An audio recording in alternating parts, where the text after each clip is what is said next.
మన తండ్రి నా దేవుని నుండి ప్రభువైన యేసుక్రీస్తు నుండి కృపా సమాధానం మీకు కలుగును గాక. ఆమేన్. దయచేసి కూర్చోనండి.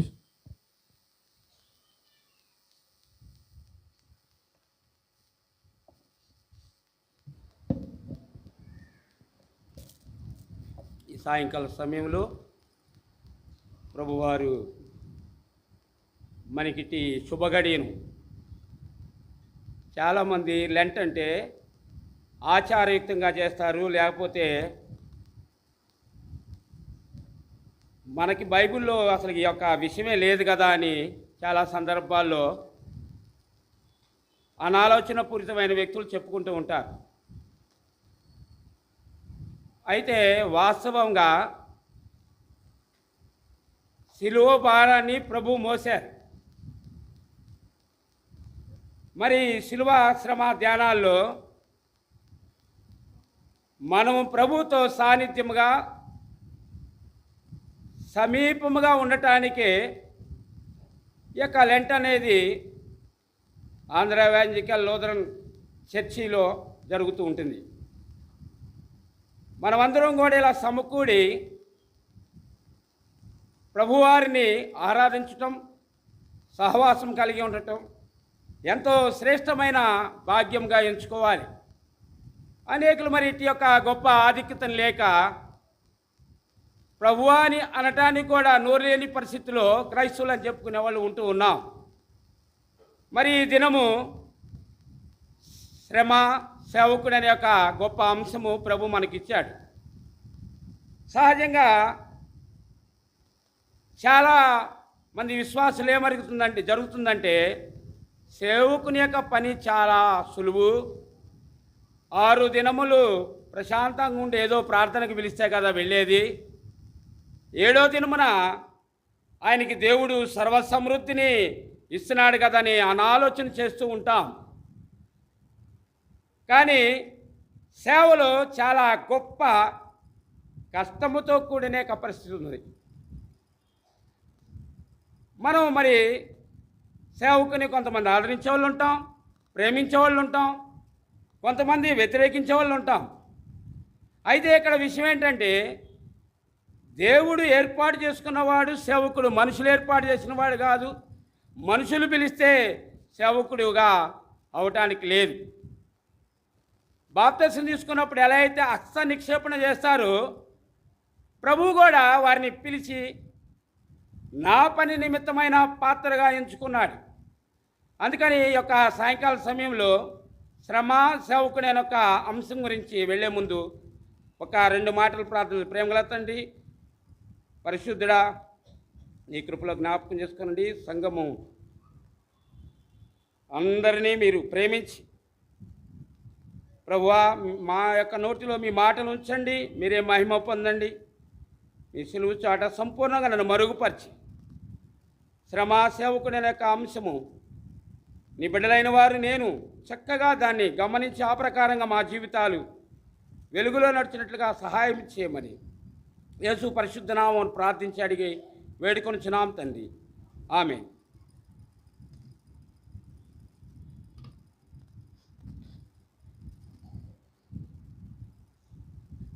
మనము శ్రవ సేవకుడు అనే అంశం మీద రోమీయులకు రాసిన పత్రిక 5వ అధ్యాయము 3-4 వచనాల్లో చాలా చక్కగా వ్రాయబడి ఉంది. శ్రమ ఓర్పును, ఓర్పు పరీక్షను, పరీక్ష నిరీక్షణను కలుగు చేయనని ఎరిగి చాలండి. ఇక్కడ చూసినట్లే శ్రమల యందు అతిశయపడుదుము. శ్రమ వస్తే అతిశయపడతాం ఏంటండి? శ్రమ అంటే ట్రబుల్, సఫరింగ్, చాలా బాధతో కూడిన యొక్క కన్నీటి యొక్క వేదన కూడా మనము చెప్పుకోలేం. ఎందుకంటే మన చంటి పిల్లవాడికి జ్వరం వస్తేనే మనం అమ్మో నిజంగా ప్రభువుకి మనం ప్రతి ఆదివారం చర్చికి వెళుతున్నాం, ప్రతిరోజు కుటుంబ ప్రార్థన కలిగి ఉంటున్నాం, దేవునితో మంచి సహవాసం కలిగి ఉంటున్నామని మనకు శ్రమలు రావటం ఏంటి? అసలు మనకు శ్రమ ఎందుకు రావాలంట. కానీ ఇక్కడ చూసినట్లయితే చదవబడిన వచనములో శ్రమ అనేది మన అతిశయం కోసం. ప్రభు యందు అతిశయించువాడు ప్రభువునందే అతిశయించాలి. మరి శ్రమ ఏం చేస్తుంది? ఓర్పును కలుగజేస్తుంది. మరి శ్రమలో ఓర్పు ఎలా వస్తుంది? ఓర్పు రాదు కదా. శ్రమ అంటేనే ఒక బాధకరమైన అనుభూతి. ఈ శ్రమల నుంచి మనం ఎలా తప్పించుకోగలము, దీనికి మార్గం ఏంటనేది భక్తులైన వారు ఏం చేశారంటే శ్రమలో విడుదల కోసం ప్రభువారికి మొరపెట్టినట్లుగా మనం చూస్తాం. ఇక్కడ చూసినట్లయితే అంతేకాదు, శ్రమ ఓర్పును, ఓర్పు పరీక్షను, పరీక్ష నిరీక్షను కలుగుజేయనని ఎరిగి శ్రమలయందు అతిశయించాలి. మరి మనం అందరం శ్రమలయందు అతిశయించడానికి వచ్చామా? ఆశీర్వాదముల కొరకు వచ్చామా? ఒకసారి మనాన్ని మనము జాగ్రత్తగా ధ్యానించుకుందాం. ఈ శ్రమల కాల ధ్యానాల్లో హెచ్చరించే హక్కు ఎవరికి లేదు, ధ్యానించడం వారికి. అందుకనే మనం ఇక్కడ చూసినట్లయితే నిరీక్షణ కలుగు చేయనని ఎరిగి శ్రమలయందే అతిశయపడాలి. మరి శ్రమయందు అతిశయపడాలంటే మరి ఎంత మనకు ఓర్పు కావాలి, ఎంత సహనం కావాలి. సహించిన వారమైతే ఆయనతో కూడా ఏలుదుమని దైవ గ్రంథంలో వ్రాయబడింది. అది అందరికీ తెలిసిన సత్యమే. మరి అసలు లోకం అంటేనే శ్రమ. యేసు ప్రభు వారు కూడా తను చక్కగా ఏం మాట్లాడంటే లోకములో శ్రమ కలుగును, నేను లోకమును జయించున్నానని యోహాను సువార్త 16వ అధ్యాయం 33వ వచనంలో చక్కగా వ్రాశాడు. ఏమంటే నాయందు సమాధానము మీకు కలుగునట్లు ఈ మాటలు నీతో చెప్పుచున్నాను. చూడండి, ఇక్కడ చూసినట్లయితే లోకములో శ్రమ కలుగును, అయినను ధైర్యం తెచ్చుకోవాలి. మనం ధైర్యం ఏం చేయాలి? ధైర్యాన్ని మనం చెడగొట్టుకోకూడదు. ధైర్యంలో మనము తక్కువ కాకూడదు, బలహీనము కాకూడదు. ప్రభు ఏం చెప్తున్నాడు? నేను లోకమును జయించి ఉన్నాను. మరి మీరు నా పిల్లలైన మీరు లోకములో ఉన్నప్పుడు అధైర్యపడక ధైర్యం వహించి అధైర్యాన్ని తీసివేసి నన్ను ఆరాధిస్తూ నన్ను పూజిస్తూ ఈ లెంట్లో కూడా ఆత్మీయమైన సమ్మేళనముతో ఆత్మీయమైన సహవాసం కలిగి ఉండటానికి ఆయన ఏమంటున్నాడంటే శ్రమలయందు అతిశయపడటమే కాదు, లోకమంటేనే శ్రమ, లోకమును నేను జయించున్నాను. మీరును అనగా మనం అందరము కూడా లోకమును జయించే అనుభవంలో ఉండాలని ప్రభువారు నిన్ను నన్ను ఏర్పాటు చేసుకున్నాడు, పిలుచుకున్నాడు.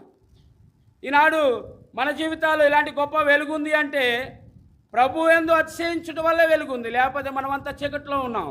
చీకటిలో ఉన్న మనాన్ని ఆయన తన ఆశ్చర్యకరమైన వెలుగులోనికి తీసుకొచ్చాడు. ఎందుకు తీసుకొచ్చాడు?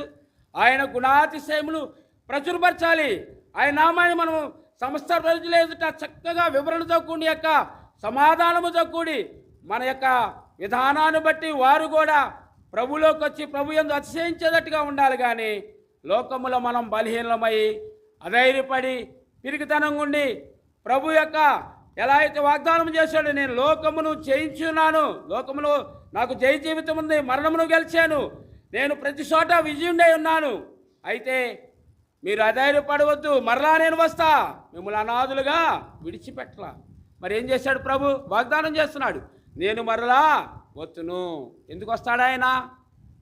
తన బిడ్డలైన వారికి వాగ్దానం చేశాడు, మరలా నేను తిరిగి వస్తానని. అందుకని లోకమును జయించిన ఆయన మరి వాగ్దానం చేసిన వాడు వాగ్దానం నెరవేర్స్తాడా? నెరవేర్చడా? తప్పనిసరిగా నెరవేర్స్తాడు. మరి మన జీవితాల్లో మనం చూసినట్లయితే చక్కగా నాయందు సమాధానం కలిగినట్లు ఈ మాటలు చెప్పుచున్నాను. మరి లోకమును నేను జయించున్నాను. మరి మీరు లోకమును జయించాలంటే అధైర్యపడకూడదు, ధైర్యంగా ఉండాలి, నాతో సహవాసం కలిగి ఉండాలి, నాతో ఎల్లప్పుడూ నాకు ఆరాధికులుగా ఉండాలి, ఎల్లప్పుడూ సమాధానం అనే యొక్క జోడితో జీవితాన్ని కొనసాగించుకుంటేనే మనము లోకమును జయించగలం. లోకం ఎప్పుడు ఏం చేస్తుందంటే పొడుస్తూ ఉంటుంది. లోకం ఎప్పుడు ఏం చేస్తుంటే విమర్శిస్తూ ఉంటుంది. చాలామంది విమర్శించేటప్పుడు ఒక భక్తుడు మధ్యలో వచ్చాడు, విమర్శించుకున్నవాడు తను తాను విమర్శించుకోవాలి. ఇది ఎక్కడ కొత్త బాధ తీసుకొచ్చి చెబుతున్నాం అంటే ఆయన రిఫరెన్స్తో సహా చూపించిన మరి వితండవాది ఏం చేస్తాడంటే ఎన్నడు కొరింథీయులకు రాసిన పత్రిక 11వ అధ్యాయం 31వ వచనంలో ఉందట్టుకుంటా, విమర్శించుకున్నవాడు తను తాను విమర్శించుకోవాలి. లేనప్పుడు ప్రయోజనం లేదు.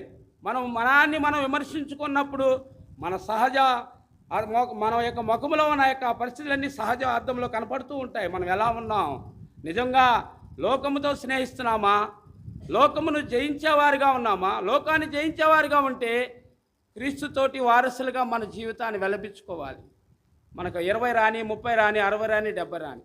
చాలామంది సంఘాల్లో చూస్తే నేను సీనియర్ని, నాకు 60-70 సంవత్సరాలు ఉండే, ఈనాడు ఈయన కొత్త బోధ చేస్తున్నాడు అంటారు. నో, దేవుని గ్రంథంలో ఏదైతే ఉందో అది ప్రకటించబడటం కూడా శ్రమే. దేవుని వాక్యంలో క్లియర్గా రాయబడింది. ఏదైతే ఉన్నదో దానికి ఒక అక్షరం కలపటం కానీ తీసివేయటం కానీ చేసే హక్కు మనకు లేదు. ప్రభు చక్కగా ఏదైతే ఈ లోకానికి వెలుగు అనే యొక్క దైవ గ్రంథం 66 పుస్తకాలతో నింపబడి సర్వము మానవుడు ప్రాణం ఆరంభం కానించి చనిపోయేంత వరకు కూడా దీనిలో మన యొక్క సమస్త పరిస్థితులు దేవులాడుకోవటానికి దేవుడు చక్కగా ప్రశ్నించాడు. అందుకని లోకాన్ని జయించే అనుభూతిలో ఉండాలి. అలాగనైతే మనము ప్రభుతో చక్కటి సహవాసాన్ని కలిగి ఉండాలి. ఒక లెంట్లోనే సమయానికి ప్రార్థన చేసుకోవటం కాదు, అవకాశం ఉన్నప్పుడల్లా దేవుడితో సహవాసం కలిగి ఉంటా మనం లోకమును తప్పనిసరిగా జయిస్తాం. శ్రమ అనేది మన జీవితాల్లో సామాన్యంగా వచ్చేదే కానీ అపొస్తలుడైన పౌలుకు వచ్చిన శ్రమలే మనకు రాలా. అపొస్తలుడైన పౌలు తన జీవితంలో తన ఎంత శ్రమానుభూతులు అంటే వస్త్రహీనుడైపోయాడు, ఏమి లేదు, రాత్రింబగళ్ళు వాడలోని తన జీవితయాత్రను కొనసాగిస్తూ వచ్చాడు. కానీ ఒక్క మాట అన్నాడు, ఎనదగిన శ్రమలు ఇవి కాదు. మరి ఏంటి ఎనదగిన శ్రమలు? ఈ పెద్ద చెప్పుకోదగిన యొక్క శ్రమలు కాదు. శ్రమ అంటే మన జీవితాల్లో మనము దేవునికి దగ్గర అవటానికి, మనము ప్రవేశించటానికి శ్రమ దేవుడు తీసుకొని వస్తాడు. చాలామంది ఈ సాతానుడి శ్రమ తీసుకొచ్చాడు. సాతానుడి శ్రమ కాదు, తన బిడ్డలను బంగారాన్ని ఎలా అయితే కొలిములు వేసి నైపుణ్యతను చూసుకొని రావటానికి కొలిమి యొక్క ఆ బంగారపు యొక్క పనివాడు శుద్ధి చేస్తూ ఉంటాడు. మన జీవితాలను, మన హృదయాలను, మన యొక్క మనుషులను ప్రభు శుద్ధి చేయ నిమిత్తం, స్థిరపడి నిమిత్తం చక్కగా ఆయన ఏం చేశాడంటే లోకంలో శ్రమను తీసుకొచ్చాడు. ఆ శ్రమ నుంచి నువ్వు విజయం పొందాలంటే మరి నువ్వు నేనేం చేయాలి? క్రీస్తు అనే గొప్ప వెలుగులో మన యొక్క నడక, మన యొక్క ప్రవేశం, మన యొక్క జీవితం అలాగ నడిచినప్పుడు, మనం సత్యంలో జీవించినప్పుడు లోకాన్ని జయిస్తాం. క్రీస్తు ఎలాగైతే అపొస్తలుడైన పౌలు నేను క్రీస్తుని పోలి నడుచుకొనుచున్నాను, మీరును నన్ను పోలి నడుచుకొనుడి.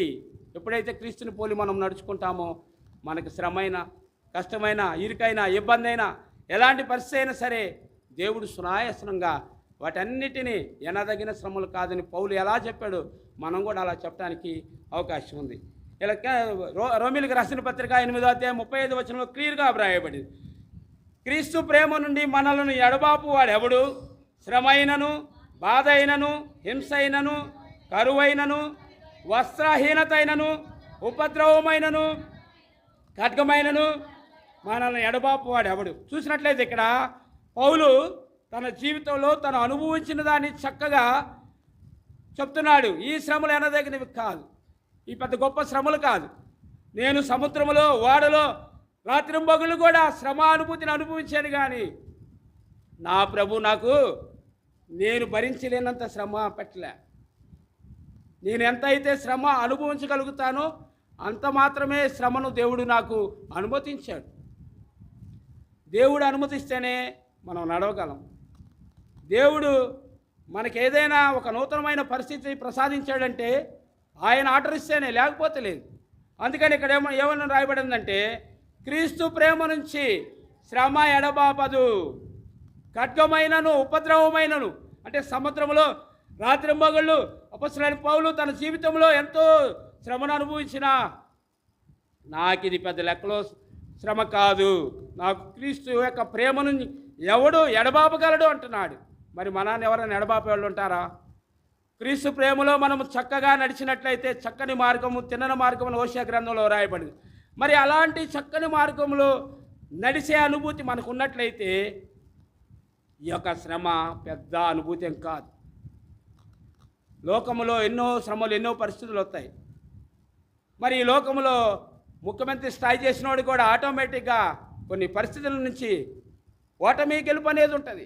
మరి మన జీవితంలో కూడా ఓటమి గెలుపు అనేది కాదు, ప్రభు యందు అతిశయిస్తూ విజయము కోసమే, విజయుడైన క్రీస్తు వైపు మనము వెళ్తూ ఉన్నప్పుడు మనకి ఈ శ్రమలు ఎనదగినవి కాదు. అందుకనే రోమీయులకు రాసిన పత్రిక 8:17 వచనములో కూడా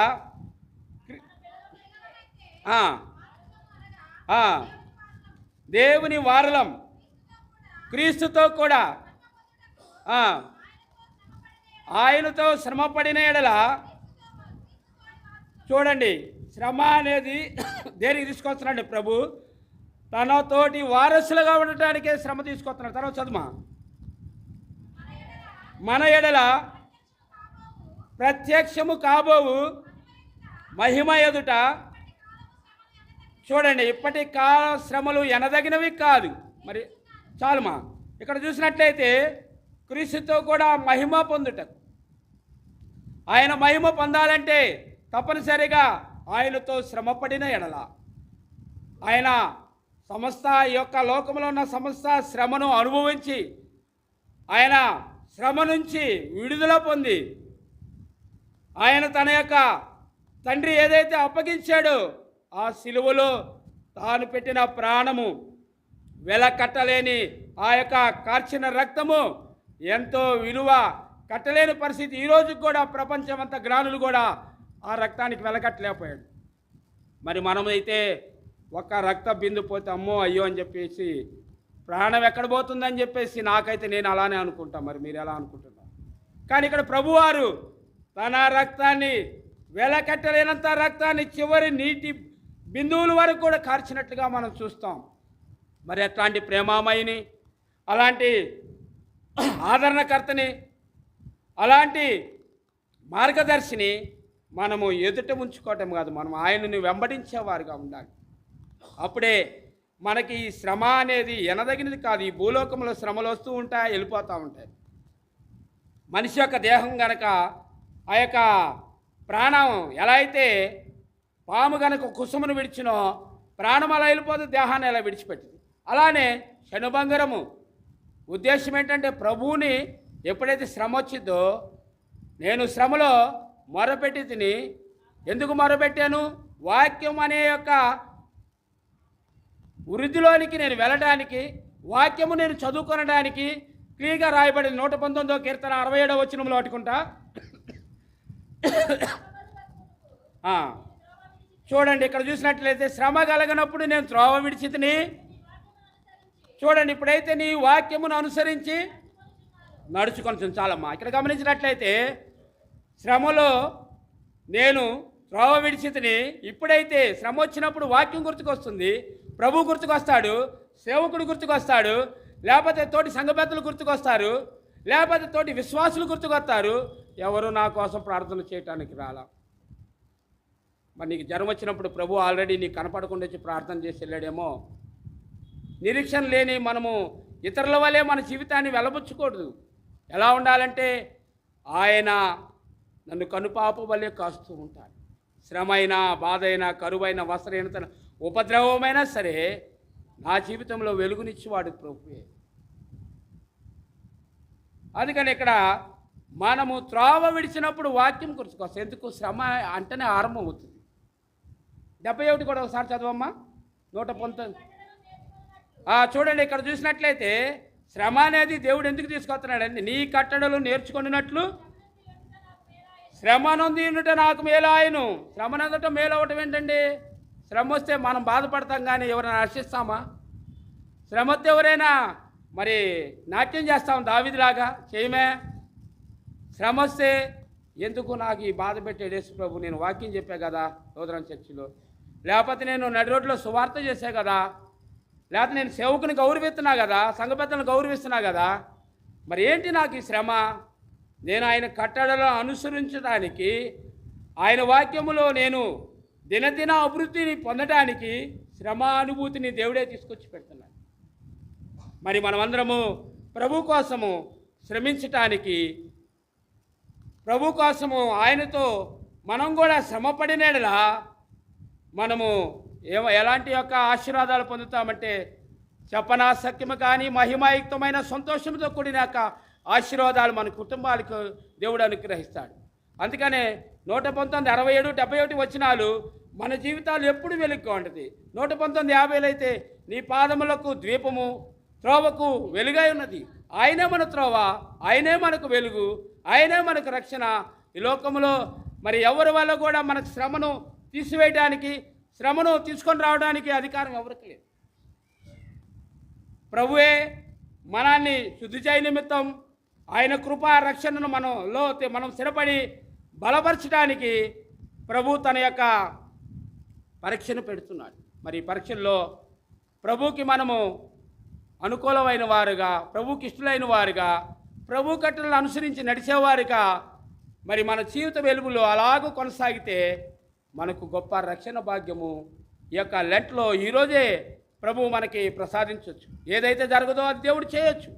ఏదైతే మనకు అనానుకూలత మధ్య మనం ఇబ్బంది పడుతున్నామో ఆ శ్రమ అనే యొక్క కట్టడి నుంచి దేవుడు ఈ క్షణమే విడుదల ప్రసాదించే యొక్క ఆవశ్యకత ఉంది. అందుకని మనము ఆయన కట్టడలను అనుసరించే మార్గం మనం వైతొలగకుండా ఉండడానికి ఆయన శ్రమ తీసుకోతున్నాడు. శ్రమ అయితే ఎప్పుడైతే వస్తుందో, జ్వరం వస్తే ఏం చేస్తాం? మెడికల్ షాప్కు, డాక్టర్ గారి దగ్గరకు మనం పరిగెత్తుకుంటూ వెళ్తాం. మనకు కూడా పరమ వైద్యుడు ఉన్నాడు. ఈయనే, ఈ పరమ వైద్యుడే మనకు శ్రమ నుంచి విడుదల కలిగించేవాడు. మరి నా జీవితాల్లో అలాంటి గొప్ప వెలుగు కావాలన్నట్లయితే ప్రభుతో కూడా మన సహవాసము ఎలా ఉండాలి? యాకోబు రాసిన పత్రిక 5:10, యాకోబు 5:10 చూసినట్లయితే చూడండి, నా సహోదరులారా, ప్రభునామమున బోధించిన ప్రవక్తలను చూడండి, ప్రభునామమున బోధించిన ప్రవక్తలకు కూడా ఏం చదవమ్మా? శ్రమానుభవమునకును ఓపికకును మాదిరిగా పెట్టుకొనుడి. చాలమ్మా. 11వ వచనం, సహించిన వారైతే వారిని ధనిలను చదుమా. చూడండి, ఇక్కడ చూసినట్టయితే మీరు యోబు యొక్క సహనమును గూర్చి వింటిరి. చూడండి, యోబు ఆయన ఎంతో జాలియు కనికరము గలవాడని. చాలమ్మా. ఇక్కడ చూసినట్లయితే యోబుకు వచ్చిన శ్రమలు మన ప్రపంచంలో ఎవరికి రాల. ఎన్నో పరిస్థితులు. మన ఇంట్లో మన యజమానురాలు ఒక మాట అంటే ఇక మనం ముడుచుకొని ఆమె పిలిచిన దాకా మనం ఎందుకంటే మనకు ఒక స్టేజ్ ఉంటుంది, మగ అనే స్టేజ్. కానీ యోబు తన జీవితంలో ప్రభువుని ఏ రోజు కూడా అన్యాయస్తుడు, నన్ను శపించాడు, నా సమస్తాన్ని తీసివేస్తున్నాడని ఏ రోజు కూడా అన్నా. భార్య ఎంతో ఎగతాళి చేసింది, ఇంకా వదిలిపెట్టవా? నిజంగా ఉన్నాడా నీ దేవుడు? ఉంటే ఏడి? పిల్లలు చనిపోతున్నారు, ఆస్తులు పోతున్నాయి, అంతస్తులు పోతున్నాయి, స్టేజీ పోతుంది, సర్వం జీరో అయిపోతుంది, ప్లస్ లేదంతా మైనస్సే. మరి మన ఇళ్లలో అయితే మన యొక్క యజమానురాళ్ళు ఏమంటారంటే, అయ్యా మరి ఎందుకు ఇది అంత ఎంత అయిపోతుంది, రేపు మన బిడ్డకు మ్యారేజ్ చేయాలంటే డబ్బులు మొత్తం అయిపోతున్నాయి, లేకపోతే చేసే చిన్న వ్యాపారం జీరో అయిపోతుంది, ఇది కాదు ఇంకోటి చేసుకోవచ్చు. కానీ ఎంతో యజమానులకి బాగా బలంగా బోధిస్తూ ఉంటాం. కానీ మన బోధకుడు బోధించే బోధ కంటే కూడా ఎక్కువ బోధిస్తాం.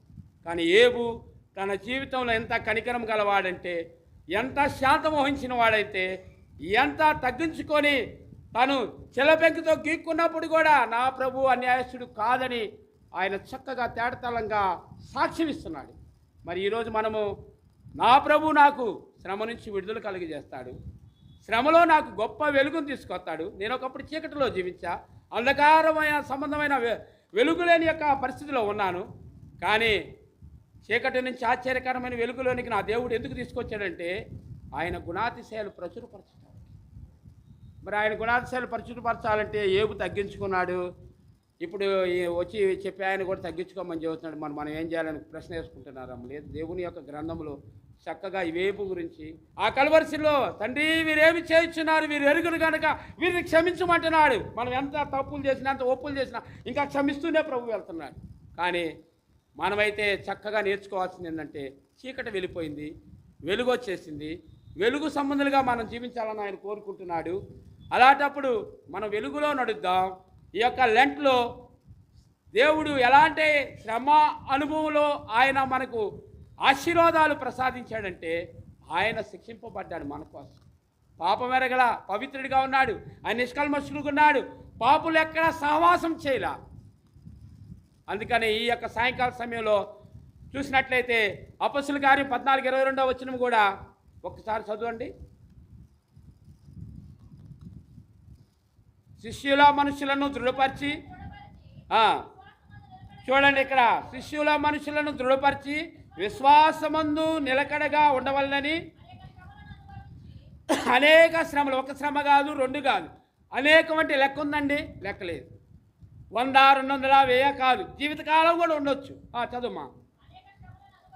అనేక శ్రమలను అనుభవించి, చూడండి, శ్రమ అనేది ఎందుకండి? దేవుని రాజ్యములో ప్రవేశించటానికి. మరి నీకు నాకు ప్రవేశం కావాలంటే తప్పనిసరిగా శిక్ష ఫలము పొందటానికి అని దైవ గ్రంథంలో రాయబడింది. మరి శిక్ష పొందటానికి ఇష్టపడకుండా ఉండకూడదు. శిక్షించినా తన కుమారుని శిక్షిస్తాడు, మరలా ప్రేమిస్తాడు. మరి మనం ప్రేమ పొందాలంటే ఆయన శిక్షలో మన జీవితము వెలుగనే యొక్క వాక్య సత్యములో మనం నడిచినాడే మన హృదయాలు కలవరపడకుండా నిబ్బరంగా ఉంటాయి. అందుకనే మనం చూసినట్లయితే చక్కగా శిష్యులకు ద్రోపరుస్తూ మాట్లాడుతున్నాడు. ఆయన ఏం మాట్లాడుతున్నాడు? దేవుని రాజ్యములో ప్రవేశించాలంటే చక్కగా మన మనసులు దృఢంగా, నిశ్చలముగా, స్థిరముగా, మనము నికరంగా ఉండాలి. ఒక వ్యక్తి కొలతేస్తే తూచా తప్పకుండా 5 అడుగులు అంటే 5 అడుగులా ఉంటుంది. మరి మన జీవిత వెలుగులో వాక్యం అనే అద్దాన్ని దేవుడిచ్చాడు. ఆ అద్దం చూసుకుంటూ మన జీవిత యాత్ర కొనసాగిస్తే అప్పుడు ఆయన కృపా సమృద్ధి అత్యధికంగా ఉంటుంది. చూసినట్లయితే సేవకుని గురించి కూడా ఒక శ్రేష్టమైన మాట ఉంది. అసలు నిజమైన సేవకుడు ఎవరు? సేవకుడిని ఎవరు పిలిచారు? ఎందుకు పిలవాల్సి వచ్చింది? సేవకుడైన ఆయన మనుషులను వెంబడించాలా, పెద్దలను వెంబడించాలా, లేకపోతే వచ్చే బోధకుడిని వెంబడించాలా, లేకపోతే ఎవరిని వెంబడించాలి? యోహాను సువార్త 14వ అధ్యాయము 12వ అధ్యాయం 26వ వచనంలో చూసినట్లయితే యోహాను సువార్త 12:26 చూడండి ఎంత చక్కగా వ్రాయబడిందో. ఒకడు నన్ను సేవించినడలా నన్ను వెంబడింపవలెను, అప్పుడు నేను అక్కడ నా సేవకుడును గనపరచును. తండ్రి చాలుమా. ఇక్కడ చూసినట్లయితే సేవకుడు అంటే ఆయనను వెంబడించేవాడిగా ఉండాలి. పెద్దల అజమాయిషి లేకపోతే విశ్వాసుల అజమాయిషి కాదు. ప్రభువే అజమాయిషి చేసినప్పుడు సేవకులు ప్రభువుని వెంబడిస్తారు. సేవకులంటే వారు లోకము నుంచి ప్రభు ఏర్పాటు చేసుకున్నాడు, ప్రత్యేకమైన జనముగా ఏర్పాటు చేసుకున్నాడు. ఎందుకు ఏర్పాటు చేసుకున్నాడు? సేవకుడు అంటే స్పిరిచువల్ ఫాదర్, ఆత్మీయ తండ్రి. ఆత్మీయ తండ్రిని అనేకమైన సమస్యలు, ఇబ్బందులు, ఇరుకులు వస్తాయి, ఉపద్రవం వస్తుంది. పౌలు వస్త్రాలు లేకుండా ఉన్నాడు, కానీ మనం మన పిల్లలకు కూడా చక్కటి క్లాస్ వస్త్రాలు వేస్తాం, మంచి దుస్తులు ధరిస్తాం. సేవకునికి మనము దేవుని యొక్క పనివారు, దేవుడు ఏర్పాటు చేసిన వ్యక్తి. ఆయన ఎలా అయితే దేవుని పరిచయం సరిగ్గా చేయకపోతే మనం మౌనికి వచ్చి అయా మరి ఏంటి ఇదని ప్రశ్నించవచ్చు. కానీ ఆయన అలరికర్త కాదు, సమాధానానికి కర్త. సేవకుడు దేవుని వెంబడించేవాడే సేవకుడు. కానీ ఏదో 2 అరుపులు అరిచి ఏదో నాకు ఆత్రంగా ఉందాయా నీకు స్తోత్రం అంటే అయిపోయేది కాదు. కానీ ఇక్కడ తప్పనిసరిగా దేవుని వెంబడించి వాక్య ప్రకారంగా నడిచేవాడే దేవుని యొక్క పరిచారకుడు, సేవకుడు. దేవుడు ఇటు మాటలను మనందరి నిమిత్తమై దీవించి ఆశీర్వాదకరంగా చేయనుగాక. సమస్త జ్ఞానం ఇచ్చిన దేవుని సమాధానము యేసుక్రీస్తు వలన మీ హృదయములకు తలంపులకు కావలి ఉండును గాక. ఆమేన్.